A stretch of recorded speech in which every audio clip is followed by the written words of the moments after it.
অল্প সময় নিয়ে একটা অবস্থা নিলে তারপরে আমরা একটা নিয়মিত কমিটি হোক নির্বাচন দিতে বা কিভাবে কি করবো কিন্তু আপনাদের সাথে প্রতিজ্ঞাবদ্ধ হলো যে কিভাবে কি করবো আমি এটা আপনাদের মাধ্যমে চাচ্ছি। কারণ আমি সক্রিয় প্রথম চাইছি আপনারা হচ্ছে লিস্টে যে দিবেন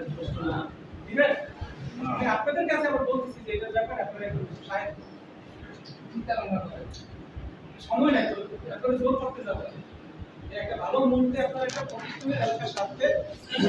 আজকে ধরে আমি একটা মিটিং করতে আসবো আপনাদেরকে তো আমরা চাই তাই না মাসুম সাহেব একটা মিটিং করতে হবে আমি তো চাই আপনারা সব মিলে মিলে প্রতিষ্ঠানটাকে একটা ভালো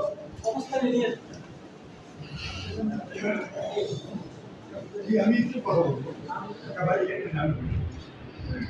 তো অনেক সময় রাষ্ট্রমন্ত্রী ভাষা সাহেবের থেকে প্রশ্ন আমাদের আমাদের যাত্রাবাসীকে বলবো যে আমার ব্যক্তিগত প্রশ্ন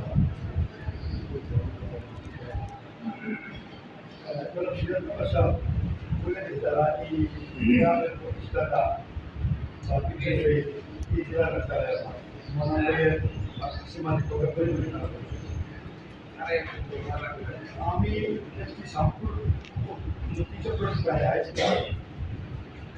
ওই হাই স্কুলের সভাপতি সাবিত্রীরা কয়েক তারা কিন্তু প্রতিষ্ঠাতেও না কোনো বিষয় যাই হোক এখন আমরা পরবর্তীতে যখন উন্নয়ন কমিটি হবে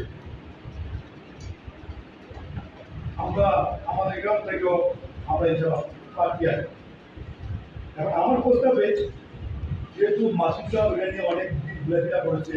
মামলা করছে ইজ্জত চাইছে আমার ব্যক্তিগত প্রস্তাব মাসুদ সাহেবকে 3 মাসের জন্য দেওয়া